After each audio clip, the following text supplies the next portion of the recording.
بسم الله الرحمن الرحيم بناوي خداي بخشند و مهربان طاسيم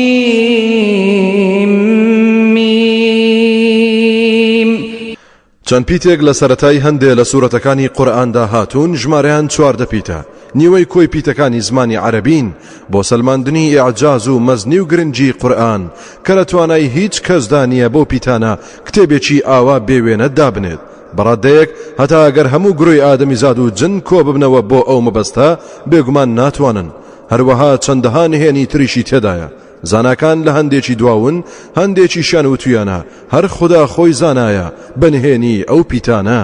تلك آيات الكتاب المبين ئەوە چەند ئاەتێکە لە ئاەتەکانی ئەم قورئانە ڕوون و ئاشکرایە نتلو عليك من نبأ موسى وفرعون بالحق لقوم يؤمنون ئێمە هەندێک لە هەواڵ و بەسەرهاتی گرنگی ڕاست و نەگۆڕی موسا و فرعون دەخوێنینەوە بەسەرتدا بۆ ئەوەی سوود بگەێنین بە گەلێک کە بڕوا دەهێنن تا ببێتە پند و ئامۆژگاری إن فرعون علا في الأرض وجعل أهلها شيعا يستضعف طائفة منهم يذبح أبناءهم ويستحيي نساءهم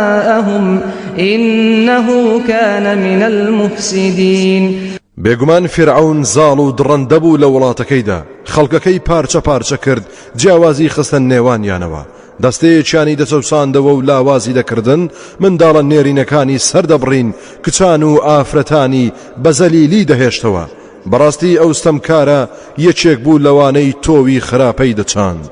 ونريد أن نمن على الذين استضعفوا في الأرض ونجعلهم أئمة ونجعلهم الوارثين ئێمەش دەمانەوێت دەروو بکەینەوە لە چەوساوەکان و منەتی خێر بکەین بەسەر لاوازکراوەکاندا لە وڵاتدا و دەمانەوێت بیان کەینە پێشەوا و بیان کەینە میراتگری سامان و دەسەڵاتی ستەمکاران ونمكن لهم في الأرض ونري فرعون وهامان وجنودهما منهم ما كانوا يحذرون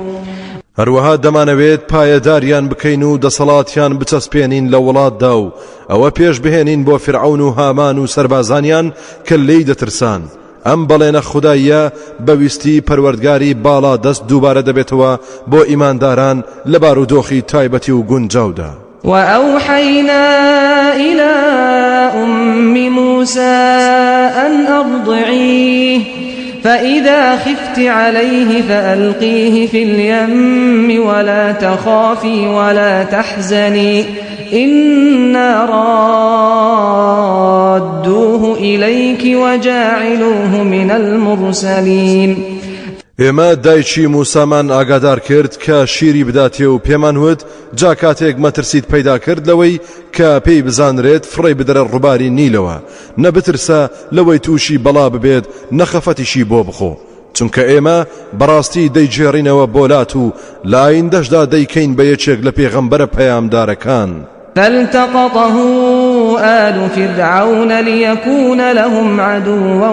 وحزنا إن فرعون وهامان وجنودهما كانوا خاطئين ئەو ساییتر دار و دەستەی فرعون هەڵیان گرتەوە تا سەرنجام ببێتە دوژمن و خەفەت بۆیان بەڕاستی فرعون و هامان و سەربازەکانیان گوناهکار و تاوانبار و هەڵەبوون وقالت امرأة فرعون قرة عين لي ولك لا تقتلوه عسى أن ينفعنا أو نتخذه ولدا وهم لا يشعرون کاتێک فرعون موسای ساوای بینی فەرمانی کوشتنی دەرکرد خێزانەکەی نەیهێشت و وتی هیوادارم ببێتە مایەی خۆشحاڵی و چاوڕوونی بۆ منیش و بۆ تۆش مەیکوژن بەڵکو لە ئایندەدا سوودمان پێ بگەێنێت یان دەیکەینە کوڕی خۆمان لە کاتێکدا ئەوان هەر پێی نازان و هەستی پێ ناکەن وأصبح فؤاد أم موسى فارغا إن كادت لتبدي به لولا أن ربطنا على قلبها لتكون من المؤمنين ئەوسا دایکی موسا هەستی بە بێتاقەتی و بە بۆشایەکی زۆر دەکرد لە دڵ و دەرونی خۆیدا. بەڕاستی خەریک بوو ڕازەکە ئاشکرا بکات ئەگەر ئێمە دڵیمان دامەزراو نەکردایە تا لەو کەسانە بێت کە بڕوایان بە بەڵێنی خوددا هەیە. وقالت لأخته قصيه فبصرت به عن جنب وهم لا يشعرون. پاشان بە خوشکەکەی موسای وت بڕۆ بە شوێنیدا. دوای تاوێک لە کەنارێکەوە موسای بە باوەشی ئافرەتێکەوە بینی. ئەوان هەستیان بەوە نەکرد کە خوشکەکەی چاودێری دەکات. وحرمنا عليه المراضع من قبل فقالت هل أدلكم على أهل بيت يكفلونه لكم وهم له ناصحون.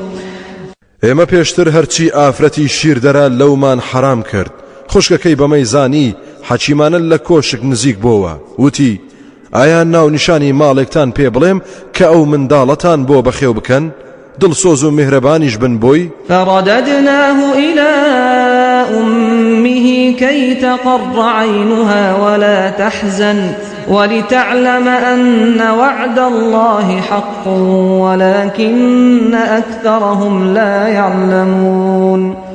بەو شێوەیە جێڕامانەوە بۆ لای دایکی تا دڵنیا و دڵارام بێت و چاوی بەدیتنی ئاسوودە ببێت ئیتر خەفەت نەخوات و لای ڕوون بێت کە بەڵێنی خوددا حەق و ڕاستە.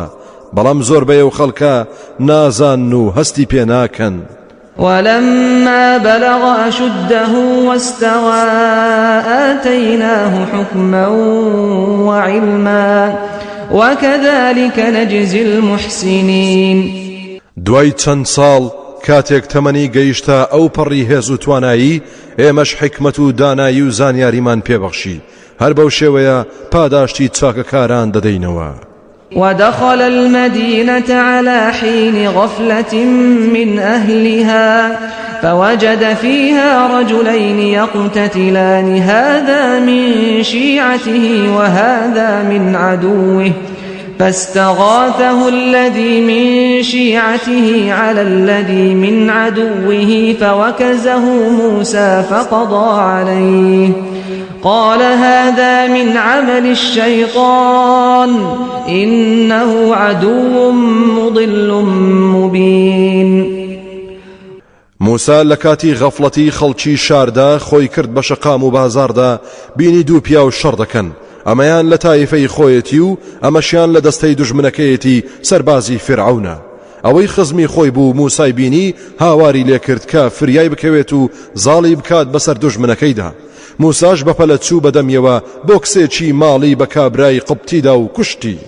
موسا پەشیمان بۆەوە لەبەر خۆیەوە وتی ئەم کارە شەیتان پێی کردم، من نەمدەویست بیکوژم، بەڕاستی شەیتان دوژمنێکی گومڕاکەری ئاشکرایە. قال رب إني ظلمت نفسي فاغفر لي فغفر له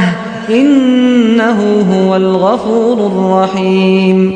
اینجا دەستەکانی بەرز کردەوە وتی پەروەردگارە من بەڕاستی ستەمم لە خۆم کرد کاتێک لە دەستم دەرچوو ئەو کابرایم کوشت، لێم ببوورە و بمبەخشە. جا خودای میهرەبانیش لێی خۆش بوو، بێگومان ئەو زاتێکی لێ خۆش بوو میهرەبانە. قال رب بما أنعمت علي فلن أكون ظهيرا للمجرمين. موسى هەستی کرد پەروەردگاری نزای گیرا کردووە بۆیە وتی پەروەردگارە مادام ئاوان ناز و نیعمەتی لێ خۆش بوونت بەسەردا ڕژاندم منیتر هەرگیز نابمە پشتیوان بۆ تاوانکاران. فأصبح في المدينة خائفا يترقب فإذا الذي استنصره بالأمس يستصرخه قال له موسى إنك لغوي مبين. بەهۆی ئەوەوە ترس و بیم دایگرت و بە شاردا دەسوڕایەوە و چاودێری دەکرد. کت و پڕ کابرای کە دوێنێ فریای کەوت هاواری لێ کرد فریان بکەوە. موسا چوو بە هاواریەوە و پێیوت بەڕاستی تۆ کابرایەکی شەڕەنجێز و جێچەڵجێڕی ئاشکرایت. فلما أن أراد أن يبطش بالذي هو عدو لهما قال يا موسى أتريد أن تقتلني كما قتلت نفسا بالأمس إن تريد إلا أن تكون جبارا في الأرض وما تريد أن تكون من المصلحين. کاتێک موسا ویستی هێرش بکاتە سەرەوەی کە دوژمنی هەردووچانە واتا قبتیەکە، کابراوتی ئەی موسا دەتەوێت منیش بکوژیت وەک ئەو کەسەی دوێنێ کوشتت؟ دیارە تۆ هەر دەتەوێت ببیتە زۆردار لە زەویدا و ناتەوێت بچیتە ڕیزی ئەو کەسانەوە کە چاکەکارن. وجاء رجل من أقصى المدينة يسعى قال يا موسى إن الملأ يأتمرون بك ليقتلوك فاخرج إني لك من الناصحين. دوای ماوەیەک لەو پەڕی شارەوە پیاوێکی ئیماندار کە لە خزمانی فرعون بوو بەپەلە هات و وتی ئەی موسا فریای خۆت بکەوە، بەڕاستی دار و دەستەی فرعون دانیشتون و نەخشە دەچێشن تا بتکوژن، تا زووە دەرچۆ و ئێرە بەجێ بهێڵە، بێگومان من لە دڵسۆزانم بۆ تۆ. فخرج منها خائفا يترقب قال رب نجني من القوم الظالمين. موسا لە شار دەرچوو بە ترس و بیمەوە، هەر سەیری ئەملا و ئەولای خۆی دەکرد، لەبەر خۆیەوە دەیوت پەروەردگارە لە دەست قەومی ستەمکار ڕزگارم بکە. ولما توجه تلقاء مدين قال عسى ربي أن يهديني سواء السبيل. کاتێک ڕووی کردە شاری مەدیەن دووبارە ڕووی کردە پەروەردگاری وتی ومێدەوارم کە پەروەردگارم ڕێنموویم بکات بۆ شوێن و جێگەیەکی ڕاست و دروست دوور لە کێشە و ناخۆشی. ولما ورد ماء مدين وجد عليه أمة من الناس يسقون ووجد من دونهم امرأتين تذودان قال ما خطبكما قالتا لا نسقي حتى يصدر الرعاء وأبونا شيخ كبير.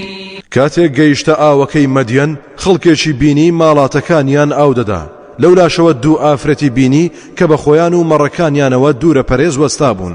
بۆیە لێیان چووە پێشەوە و پرسی و وتی ئەوە ئێوە بۆچی لێرە وەستا بوون؟ کێشەتان چییە وا دوورە پەرێزن؟ ئافرەتەکان وتیان ئێمە ناتوانین ماڵاتەکەمان ئاو بدەین هەتا شوانەکان نەڕۆن و چۆڵی نەکەن، باوکیشمان پیرەمێردێکی بە ساڵات چووە. فسقى لهما ثم تولى إلى الظل فقال رب إني لما أنزلت إلي من خير فقير. موسا مردانە شوانەکانی بڕدا و ماڵاتەکەیانی ئاودا و بەڕێی کردن، دوایی پشتی تێکردن و چووە ژێر سێبەرەکە و نزای کرد و وتی پەروەردگارە بەڕاستی تۆ خێر و بێری زۆرت بەسەردا ڕژاندوم، بەڵام هێشتا هەژارم و ئاتاجی بەخششی زیاترم. فجاءته إحداهما تمشي على استحياء قالت إن أبي يدعوك ليجزيك أجر ما سقيت لنا فلما جاءه وقص عليه القصص قال لا تخف نجوت من القوم الظالمين. دوای تاوێک یەکێک لە کچەکان هات بۆ لای موسا زۆر بە شەرم و حەیاوە دەڕۆیشت بە ڕێگەدا، کە گەیشتە لای پێی وت باوکم بانگت دەکات و حەز دەکات پاداشتی ئەو چاکە و ئاودانی ماڵاتە کە بۆ ئێمەت ئەنجامدا بداتەوە. کاتێک موسا گەیشتە لای باوچیان دوای حەوانەوە هەموو بەسەرهاتەکەی خۆی بۆ جێڕایەوە، باوکی کچەکان وتی مەترسە تۆی تر ڕزگارت بوو لە دەست قەومی ستەمکار. قالت إحداهما يا أبت استأجره إن خير من استأجرت القوي الأمين. یەکێک لە کچەکان وتی بابا بۆ بەکرێی ناگریت، چونکە بەڕاستی چاکترین کەسێک کە تۆ بیگریت بکرێ ئەم پیاوە بەهێز و ئەمین و دەستپاک و دەروون پاکەیە. قال إني أريد أن أنكحك إحدى ابنتي هاتين على أن تأجرني 8 حجج فإن أتممت 10 فمن عندك وما أريد أن أشق عليك ستجدني إن شاء الله من الصالحين. باوچان پێشنیارەکەی پێ باش بوو بۆیە وتی من پێم چاکە بتکەم بە کوڕی خۆم بە زاوای خۆم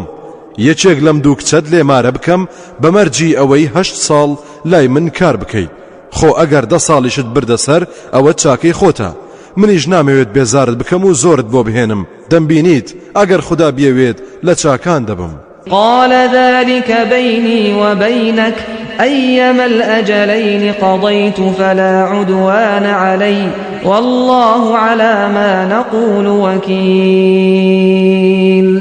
موسى پێشنیارەکەی لاپەسند بوو بۆیە وتی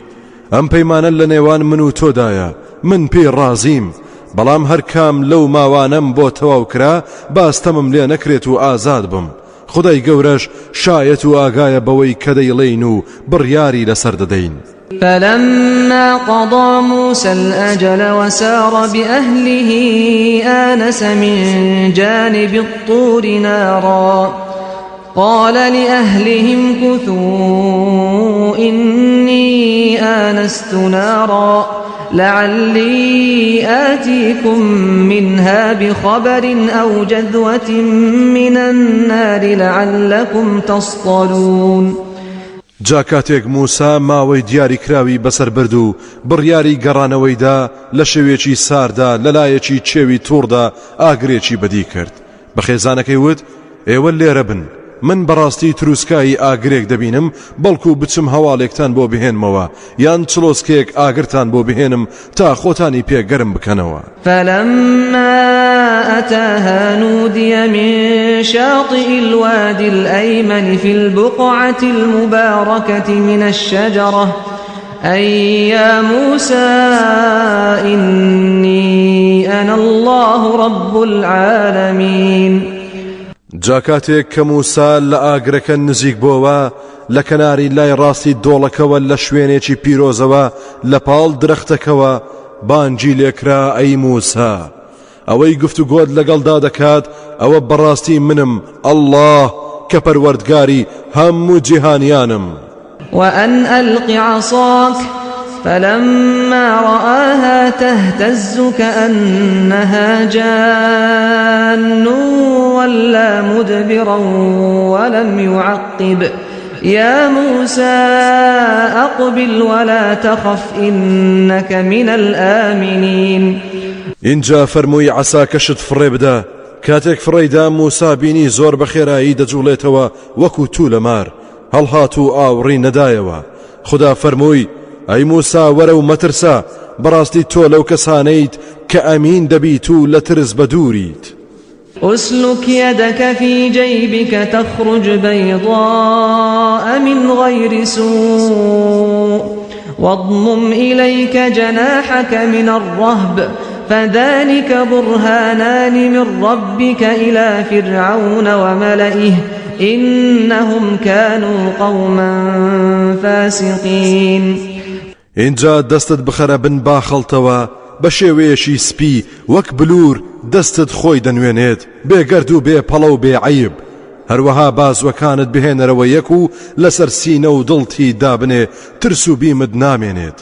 ئەم دوو مۆعجزەیە دوو بەڵگەن لەلایەن پەروەردگارتەوە بۆ سەر فیرعون و دار و دەستەی بەڕاستی ئەوانە قەومێکی یاخی و نالەبار و تاوانبار بوون. قال رب إني قتلت منهم نفسا فأخاف أن يقتلون. موسى وتی پەروەردگارە خۆت دەزانیت کە بێگومان من کەسێکم لێ کوشتون دەترسم بمکوژنەوە. وأخي هارون هو أفصح مني لسانا فأرسله معي يرد أن يصدقني إني أخاف أن يكذبون. هارونی براشم زمان پاراوترە لە من ئەویش لەگەڵ من ڕەوانە بکە بۆ ئەوەی پشتیوانیم لێ بکات و پشتگیرم بێت و بەڕازدانەرم بێت چونکە من بەڕاستی دەترسم بڕوام پێ نەکەن. قال سنشد عضدك بأخيك ونجعل لكما سلطانا فلا يصلون إليكما بآياتنا أنتما ومن اتبعكما الغالبون. خدا فەرمووی ئێمە پشت و بازووی تۆ بەهێز دەکەین بەهۆی براکەتەوە و دەسەڵاتێکتان پێدەبەخشین کە نەتوانن بێنە سەرتان جا بەهۆی معجزەکانمانەوە هەردووکتان و هەموو شوێن کەوتوانتان سەرکەوتوو زاڵن. فلما جاءهم موسى بآياتنا بينات قالوا ما هذا إلا سحر مفترى وما سمعنا بهذا في آبائنا الأولين. کاتێک موسا بە معجزە ئاشکراکانمانەوە ڕوبەڕوویان بۆەوە وتیان ئەمە هەر جادوویەکی دەست هەڵبەستە و شتێکی تر نییە. ئێمە لە باو باپیرانی دێڕینمانەوە هەواڵی یەکتاناسی و پێغەمبەران و قیامەت و لەو بابەتانەمان نەبیستووە. وقال موسى ربي أعلم بمن جاء بالهدى من عنده ومن تكون له عاقبة الدار إنه لا يفلح الظالمون. موسى وتی پەروەردگارم خۆی چاک دەزانێت کە چێ لەلایەن ئەوەوە بەرنامەی هیدایەتی هێناوە، سەرنجامیش بەهەشت بۆ چێ دەبێت، بەڕاستی ستەمکاران سەرفراز نابن. وقال فرعون يا أيها الملأ ما علمت لكم من إله غيري فأوقد لي يا هامان على الطين فاجعل لي صرحا لعلي أطلع إلى إله موسى وإني لأظنه من الكاذبين. فرعون سەرکەشانە وتی ئەی خەڵچینە کەسی تر شک نابن کە شایستە بێت بەوەی خوداتان بێت جگەل لە خۆم؟ ئەی هامان تۆ لەگەڵ خشتی سوورەوە کراوم بۆ دروست بکە و قەڵایەکی بەرز و پتەوم بۆ بینا بکە بەڵکو پیایدا سەر بکەوم تا خودای موسا ببینم، هەرچەندە من بەڕاستی بڕوام وایە لە ڕیزی درۆزنەکاندایە. واستكبر هو وجنوده في الأرض بغير الحق وظنوا أنهم إلينا لا يرجعون. فرعون و سربازان و دەست و پەیوەندی بەناحەق لەسەر زەوی مسڕدا فیزیان کرد و خۆیان بە گەورەزانی و گومانیان وابوو کە بۆ لای ئێمە ناهێنرێنەوە. فأخذناه وجنوده فنبذناهم في اليم فانظر كيف كان عاقبة الظالمين. سەرنجام ئێمە خۆی و سەربازان و دەست و پەیوەندیمان پێچایەوە و فڕێماندانە ناو دەریاکەوە، سەرنج بدە و تەماشا بکە و بزانە چۆن بوو سەرنجامی ستەمکاران. وجعلناهم أئمة يدعون إلى النار ويوم القيامة لا ينصرون. ئێمە ئەوانمان کرد بە چەند پێشەوایە کە بانگی خەڵکی دەکەن بۆ ناو ئاگر، لە ڕۆژی قیامەتیشدا سەرکەوتون نابن. وأتبعناهم في هذه الدنيا لعنة ويوم القيامة هم من المقبوحين. هەر لەم دنیادا نەفرینمان خستە شوێنیان، لە ڕۆژی قیامەتیشدا ئەوانە زۆر ئێسک تاڵ و ڕوخسار ناشیرینن. ولقد آتينا موسى الكتاب من بعد ما أهلكنا القرون الأولى بصائر للناس وهدى ورحمة لعلهم يتذكرون. سوێن بە خوددا ئێمە تەوراتمان بەخشی بە موسا دوای ئەوەی کە قەومە پێشوەکانمان لەناو برد چونکە یاخی بوون تا ببێتە هۆی بەرچاوڕوونی و هیدایەت و ڕێنمووی و ڕەحمەت و میهرەبانی بۆ خەڵکی بۆ ئەوەی یاداوەری وەربگرن و تێفکرن. وما كنت بجانب الغرب إذ قضينا إلى موسى الأمر وما كنت من الشاهدين. أي پیغمبر تۆ لە بەشی ڕۆژ ئاوای چێوی تووردا نەبوویت کاتێک پەیامی خۆمان ڕاگەیاند بە موسا و فەرمانمان پێدا، یەکێکیش نەبوویت لە ئامادەبوانی ئەو ڕووداوە. ولكننا أنشأنا قرونا فتطاول عليهم العمر وما كنت ثاويا في أهل مدين تتلو عليهم آياتنا ولكننا كنا مرسلين. بەڵام ئێمە چەندەها نەوەمان هێنایەکایەوە و تەمەنێکی زۆر تێپەڕی بەسەریاندا، هەروەها وەنەبێت تۆ لە ناو دانیشتوانی شاری مەدیەن دانیشتە جێبوو بیت و ئاەتەکانی ئێمە بەسەریاندا بخوێنیتەوە، بەڵکو هەر ئێمەین کە پێغەمبەران ڕەوانە دەکەین بۆ پند و ئامۆژگاری بۆ تۆی باز دەکەین. وما كنت بجانب الطور إذ نادينا ولكن رحمة من ربك لتنذر قوما ما أتاهم من نذير من قبلك لعلهم يتذكرون. هەروەها لە لای چێوی تووڕی شەوە نەبوویت کاتێک بانگمان لە موسا کرد، بەڵکو ئەوە ڕەحمەتی تایبەتی بوو لەلایەن پەروەردگارتەوە کە تۆمان کرد بە پێغەمبەر تا قەومێک بێدار بکەیتەوە کە پێش تۆ بێدارکەرەوەیەکیان بۆ ڕەوانە نەکراوە، بۆ ئەوەی یاداوەری وەربگرن و تێبفکرن و لەو بەسەرهاتانە سوود وەربگرن. ولولا أن تصيبهم مصيبة بما قدمت أيديهم فيقولوا ربنا لولا أرسلت إلينا رسولا فنتبع آياتك ونكون من المؤمنين. خۆگەرە و خەڵکە تووشی بەڵایەک ببوونایە پێش ڕەوانەکردنی تۆ ئەی محەممەد بەهۆی گوناه و تاوان و دەست پێشخەری خراپیانەوە ئەوە دەیانوت پەروەردگارە نەدەبوو پێغەمبەرێکمان بۆ ڕەوانە بکەیت تا شوێنی بەرنامە و ئاەتەکانی تۆ بکەوتینایە و لە ڕیزی ئیمانداراندا بوونایە. فلما جاءهم الحق من عندنا قالوا لولا أوتي مثل ما أوتي موسى أولم يكفروا بما أوتي موسى من قبل قالوا سحران تظاهرا وقالوا إنا بكل كافرون. کەچی کاتێک حەق و ڕاستیان بۆ هات لەلایەن ئێمەوە وتیان نەدەبا معجزەیەکی پێ بدرایە هەروەکو ئەوەی کە درابوو بە موسا، مەگەر ئەو جوولەکانە کاتی خۆی بێباوەڕ نەبوون بەوەی بە موسا بەخشرا بوو، وتیان ئەمانە دوو جادون پەیدا بوون کە پشتگیری یەکتر دەکەن و دەیانوت بەڕاستی ئێمە باوەڕمان بە هیچ کامیان نییە. قل فأتوا بكتاب من عند الله هو أهدى منهما أتبعه إن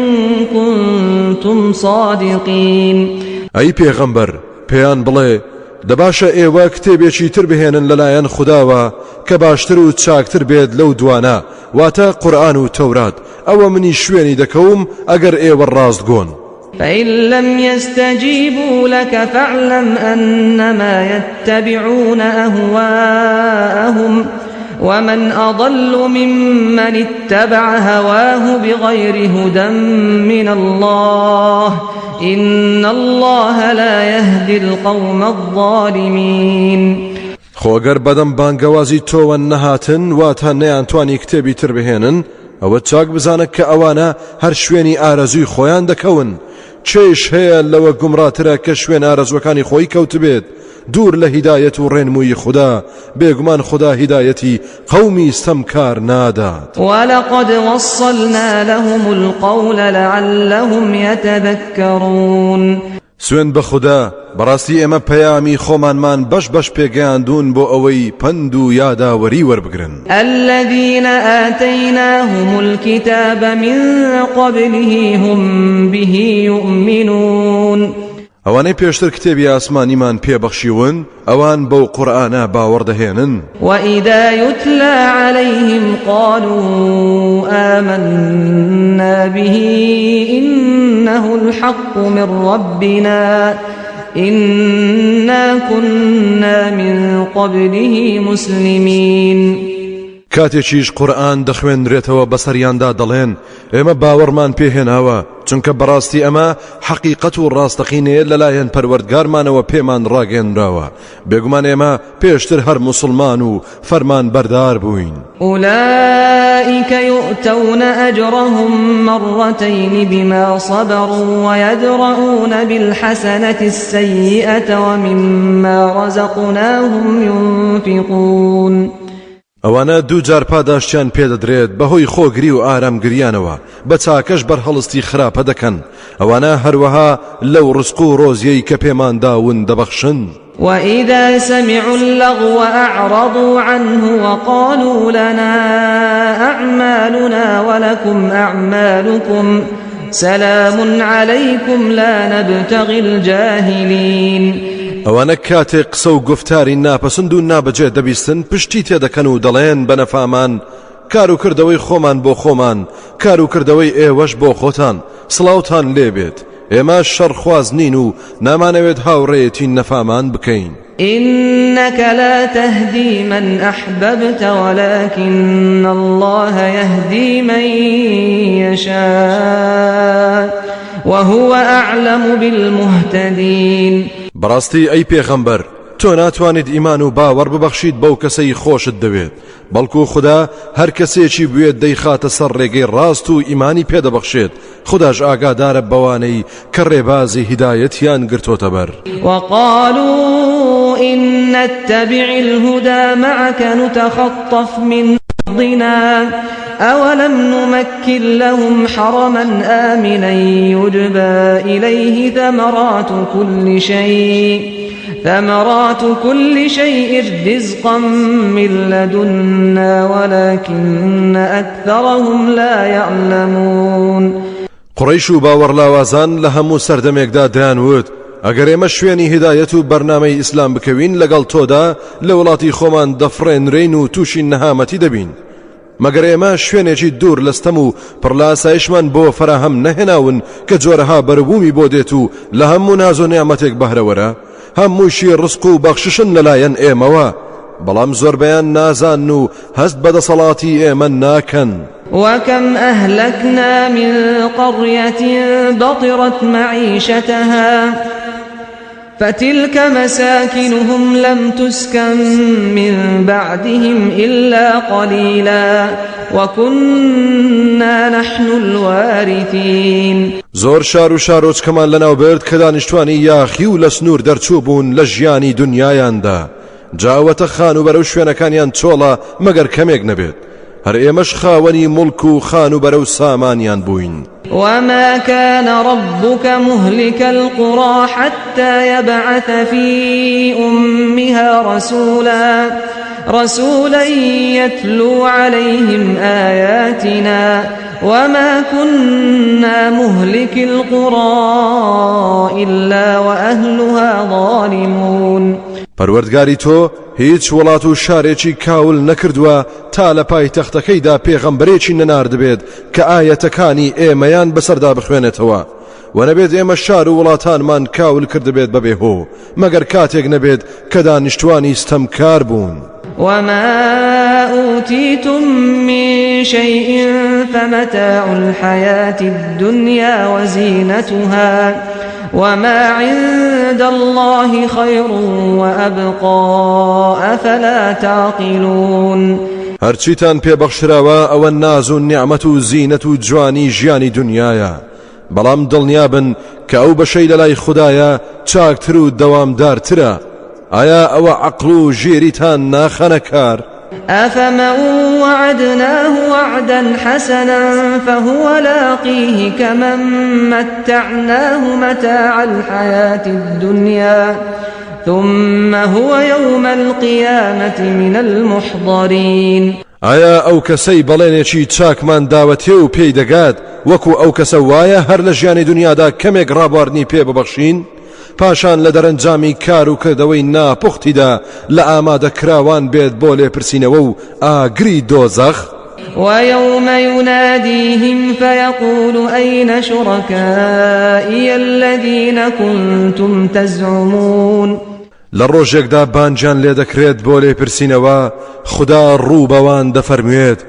ئایا لە شوێن ئەو شەریک و بتانەی کە ئێوە بە هاوڵی منتان دادەنا بە حسابی خۆتان قال الذين حق عليهم القول ربنا هؤلاء الذين أغويناهم كما غوينا تبرأنا إليك ما كانوا إيانا يعبدون ئەوانەی بڕیاردادەی خوددا دژیان دەرچوو بە خەجاڵەتیەوە باسیە و کەسانە دەکەن کە گومڕایان کردوون دەڵێن پەروەردگارە ئەوانەی گومڕامان کردن وەک خۆمان گومڕا بووین ئێمە بەرین لەوانە و لە هەڵەیان لە بەردەم دادگای تۆدا چونکە دەسەڵاتمان بەسەر دڵیاندا نەبوو ئەوانە درۆ دەکەن ئێمەیان هەر نەدەپەرست وقيل ادعوا شركاءكم فدعوهم فلم يستجيبوا لهم ورأوا العذاب لو أنهم كانوا يهتدون ئەوسا پێیان دەوترێت ئادەی هاوەڵانتان و خوداکانتان بانگ بکەن جا ئەوانیش بانجان دەکەن بەڵام وەڵام و بەدەمەوە چوون نەبوو بۆیان ئەو کاتە سزای سەختی دۆزەخ دەبینن ئاوات دەخوازن کە خۆزگە بەڕاستی ئەوان ڕێبازی هیدایەتیان بگرتایەتە بەر ويوم يناديهم فيقول ماذا أجبتم المرسلين ڕۆژێک دێت خوددا بانجان دەکات و پێیان دەفەرموێت ئەوە وەڵامی پێغەمبەرانتان چۆن دایەوە فعميت عليهم الأنباء يومئذ فهم لا يتساءلون لسختی ئەو ڕۆژە هەموو هەواڵێک فرامۆش دەکەن هەموو شتێکیان لەبیر دەچێت پرسیار لە یەکتریش ناکەن فأما من تاب وآمن وعمل صالحا فعسى أن يكون من المفلحين جاوەی تۆبەی کردووە و باوەڕی دامەزراوی هێناوە و کار و کردەوەی چاچی ئەنجام داوە ئەوە بێگومانە و جۆرە کەسانە لەسەر فراز و بەختەوەران دەبن وربك يخلق ما يشاء ويختار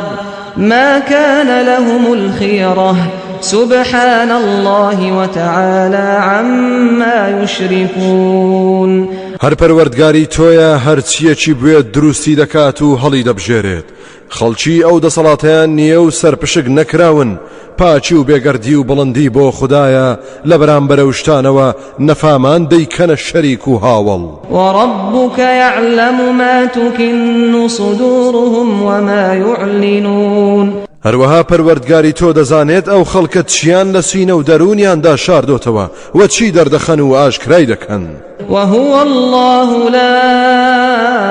إله إلا هو له الحمد في الأولى والآخرة وله الحكم وإليه ترجعون خدا زاتێکە کە جگەل لەو خودایەکی تر نییە سپاس و ستایش لە سەرەتا و کۆتاییدا لە دنیا و قیامەتدا هەر شایستەی ئەوە حکم و فەرمان ڕەواییش هەر بەدەست ئەوە هەر بۆ لای ئەویش دەبرێنەوە قل أرأيتم إن جعل الله عليكم الليل سرمدا إلى يوم القيامة من إله غير الله يأتيكم بضياء أفلا تسمعون ئەی محەممەد بڵێ خەڵچینە هەواڵم بدەنێ ئەگەر خوددا شەوگار بکات بە هەمیشەی تا ڕۆژی قیامەت هەر ڕۆژ نەبێتەوە چ خودایەکی تر هەیە جگەل لە ئەڵڵاه بتوانێت ڕووناچیتان بۆ فەراهەم بهێنێت ئایا ئێوە ئەم ڕاستیانە نابیستن؟ قل أرأيتم إن جعل الله عليكم النهار سرمدا إلى يوم القيامة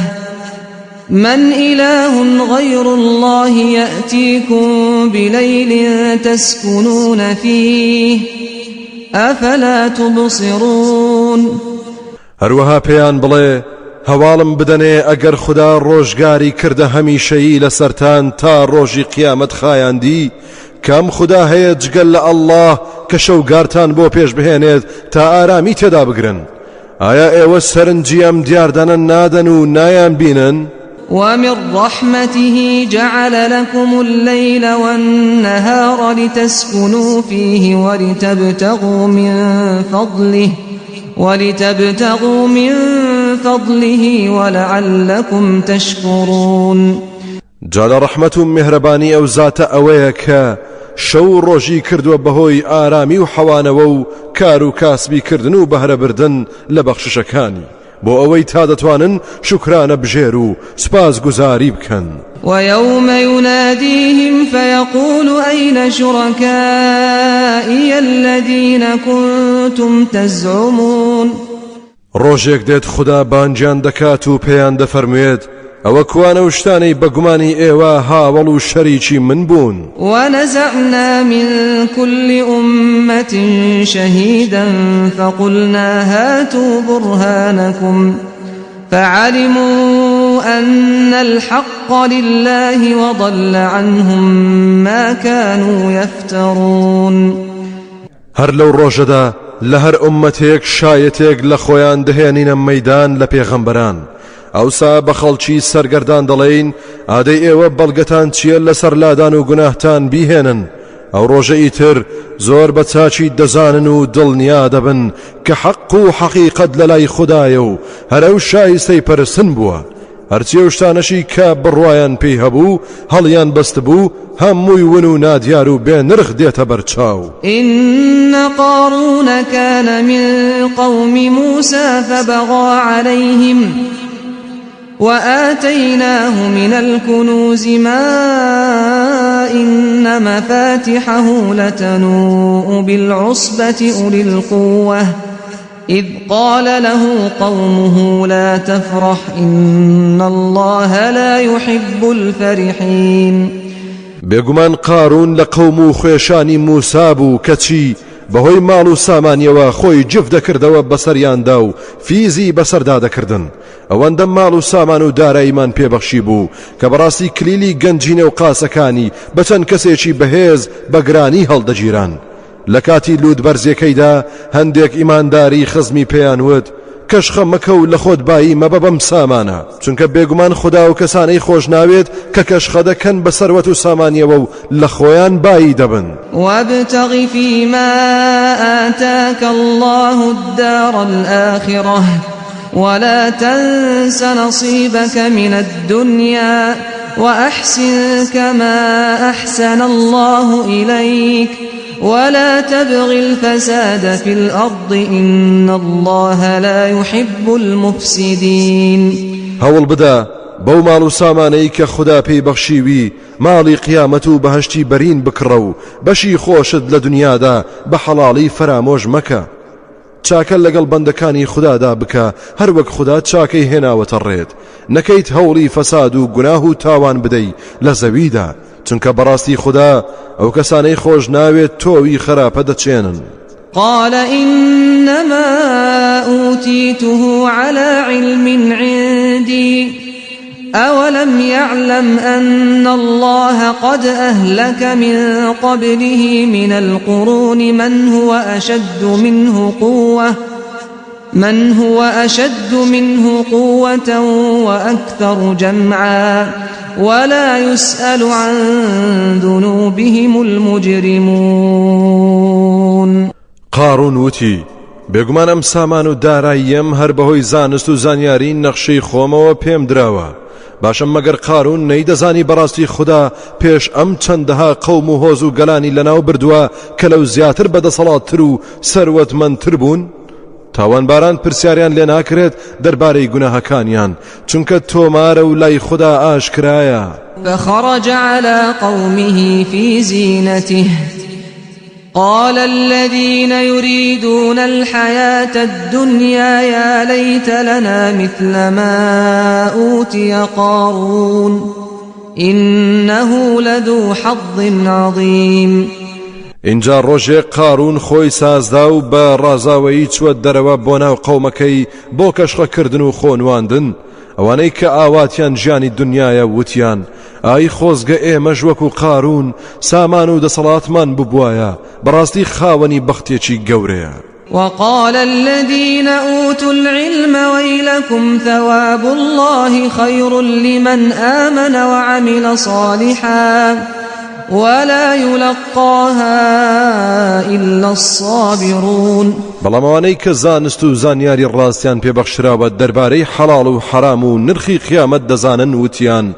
هاوار بۆ ئێوە بۆ تێنافکردن پاداشتی خودایی زۆر چاکترە بۆ ئەو کەسەی باوەڕی دامەزراوی هێناوە و کار و کردەوەی چاچی ئەنجام داوە. ئەو زانست و باوەڕ و کردەوەیە بە کەس نادرێت تەنها بەخۆگر و ئارامگران نەبێت. فخسفنا به وبداره الأرض فما كان له من فئة ينصرونه من دون الله وما كان من المنتصرين. ئەوسا کە بینیمان قارون بە تەواوی لە سنوور دەرچووە کتو پڕخۆی و ماڵ و سامانیمان برد بەناخی زەویدا هیچ دەستە و گرۆیەکی نەبوو فریای بکەوێت و لە دەست خەشم و قینی خوددا دەربازی بکات. بێگومان لەو کەسانەش نەبوو کە بتوانێت خۆی ڕزگار ببێت. وأصبح الذين تمنوا مكانه بالأمس يقولون ويك أن الله يبسط الرزق لمن يشاء من عباده ويقدر لولا أمن الله علينا لخسف بنا ويكأنه لا يفلح الكافرون. اینجا ئەوانەی دوێنێ ئاواتیان بە قارون دەخواز دەیانوت ئەی هاوار بەس نەبوو وەکو ئەوتیانە چوین دیارە کە خوددا ڕزق و ڕۆزی زۆر دەبەخشێت بە هەر کەس بیەوێت یاخود کەمی دەکاتەوە بێ حکمت نییە. ئەگەر فەزل و بەهرەی خودایی نەبوایە لە سەرمان ئێمەش بەناخی زەویدا ڕۆچوو دەبووین. ئای کە ڕوون و ئاشکرایە کافر و خوددا نەناسان سەرفراز نابن. تلك الدار الآخرة نجعلها للذين لا يريدون علوا في الأرض ولا فسادا. تلك الدار الآخرة نجعلها للذين لا يريدون علوا في الأرض ولا فسادا والعاقبة للمتقين. جابا خەڵکی دڵنیابن کە ئەو ماڵی قیامەتە و ئەو بەهەشتی بەرینەمان ئامادە کردووە بۆ ئەو کەسانەی کە نەلوود بەرزی و گەورەیان دەوێت لە زەویدا نەفەساد و گوناه و خراپە سەرنجام و سەرفرازیش هەر بۆ پارێزکاران و خوددا ناسەکانە. من جاء بالحسنة فله خير منها ومن جاء بالسيئة فلا يجزى الذين عملوا السيئات إلا ما كانوا يعملون. ئەوەی بەکار و کردەوەی چاکەوە بێت ئەوە چاکتر دێتەوە ڕێی ئەوەشی بە گوناه و هەڵەوە بێت ئەوە پاداشتی ئەوانەی کە گوناه و هەڵەیان کردووە نادرێتەوە تەنها ئەوە نەبێت کە دەیان کرد. إن الذي فرض عليك القرآن لرادك إلى معاد قل ربي أعلم من جاء بالهدى ومن هو في ضلال مبين. بەڕاستی ئەو زاتەی کە گەیاندنی قورئانی لەسەر تۆ پێویست کردووە سەرنجام دەتجێڕێتەوە بۆ مەککە یان قیامەت و بەهەشتی بەرین. ئەی پێغەمبەر پێیان بڵێ پەروەردگارم خۆی چاک دەزانێت و لە هەموو کەس زاناترە بەو کەسەی کە ڕێنمووی و هیدایەتی هێناوە و بەو کەسەش کە لە ناو گومڕایەکی ئاشکرادایە. وما كنت ترجو أن يلقى إليك الكتاب إلا رحمة من ربك فلا تكونن ظهيرا للكافرين. تو أي محمد بەتەمان نەبوویت قورئانت بۆ ڕەوانە بکرێت جگەل لە میهرەبانیەک نەبێت لەلایەن پەروەردگارتەوە کەوا بوو خۆت مەکە بە پشتیوان و هاوکاری بێباوەڕ و خوددا نەناسان. ولا يصدنك عن آيات الله بعد إذ أنزلت إليك وادع إلى ربك ولا تكونن من المشركين. ڕان بەرگریت نەکەن لە گەیاندنی ئاەتەکانی خوددا دوای ئەو کاتەی بۆ تۆ دابەزێنراوە هەمیشە بانگەشە بکە بۆ لای پەروەردگارت هەرگیز نەکەیت خۆت بخەیتە ڕیزی هاوڵگەرانەوە. ولا تدع مع الله إلها آخر لا إله إلا هو كل شيء هالك إلا وجهه له الحكم وإليه ترجعون. لەگەڵ خوددادا هانا و هاوار لە خودایەکی تر مەکە چونکە جگەل لەو زاتە خودایەکی تر نییە هەرچی شت هەیە تیا چووە و لەناو چووە جگەل لەو زاتە فەرمان ڕەوایی هەر شایستەی ئەوە هەمووانیش هەر بۆ لای ئەو دەبرێنەوە